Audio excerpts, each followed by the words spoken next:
大家好，咁What to Fold 我哋今日咧就會講一講基本嘅 checkbox 功能啦。咁我哋去一去個畫面先。咁左邊留意翻就係個主界面啦。咁我哋系統嘅畫面會呢度 show 啦。咁右邊呢係我哋 WhatsApp 嘅一個版面嚟嘅。咁陣間會顯示下我哋點樣同個機械人傾偈啦。咁我就 log in 翻先。咁我哋會用個例子啦。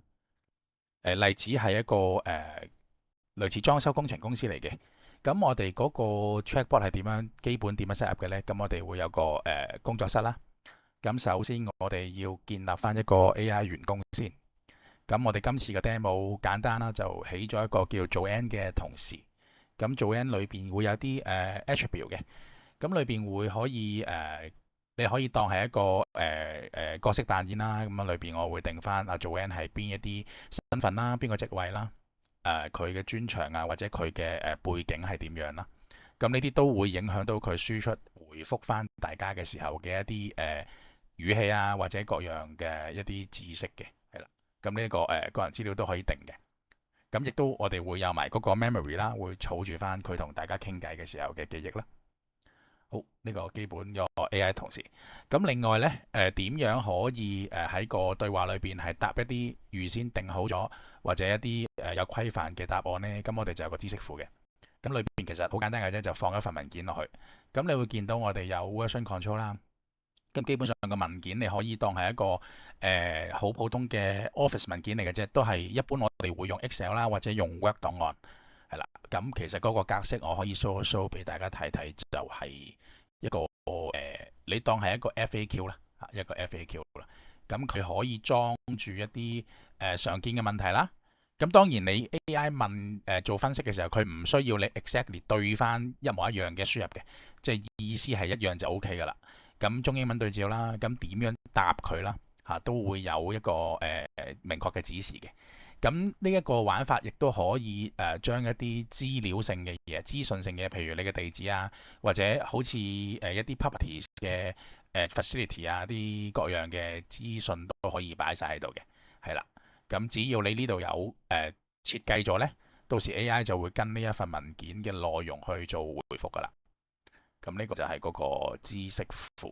好，咁好快嚟到last 一個 step 啦。咁其實嗰、個機械人呢，其實就好簡單嘅啫。我哋可以喺個 workflow 裏邊定一個就真係第一個 step 就係一個機械人。咁其實件事就做到噶啦。咁大概裏邊你會見到啦，你喺個機械人度可以定翻係用邊一個同事做啦。咁可能你可以俾啲 prompt 佢嘅。點樣為止係開始啊、結束啊，或者佢語氣係點樣啊？呢啲都可以再另外俾額外嘅 prompt 嘅，係啦，大概會係咁樣。咁你見到啦，其實流程上邊我哋仲有好多唔同嘅control 嘅。咁你可以做一啲 third party 嘅 integration 啊，或者做一啲傾完偈會彈張 form 啊，咁嗰啲都喺晒度搞噶啦。譬如你可以整張 form，咁你可以喺聊天機器人完咗之後咧，就整張 form 落去啦。咁呢啲就可以做啲 setting。咁今日呢度就唔講太 detail 呢啲先，純粹一個認知。咁其實個擴展性就好重要嘅。呢度基本上好大性可以個 flow 去連接唔同嘅 control 噶啦。咁我哋而家去一去嗰、個畫面啦，係啦。咁我呢度做一個測試先。咁我可能問個問題咧。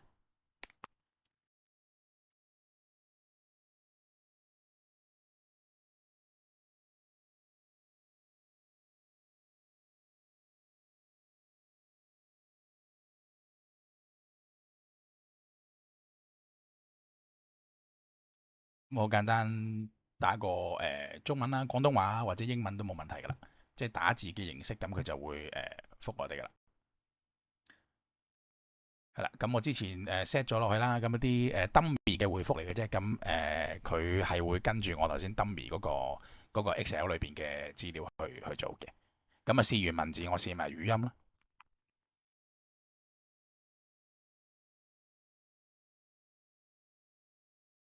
請問你哋有冇包拆牆服務？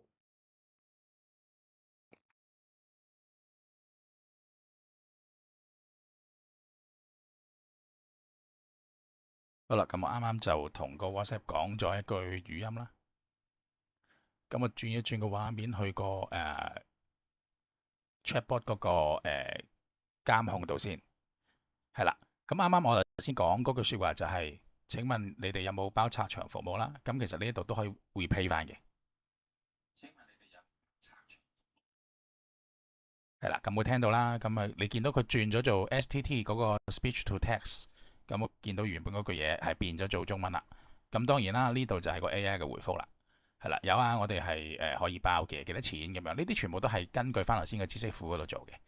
好，咁大概一個基本概念就係咁啦。好，唔該晒大家。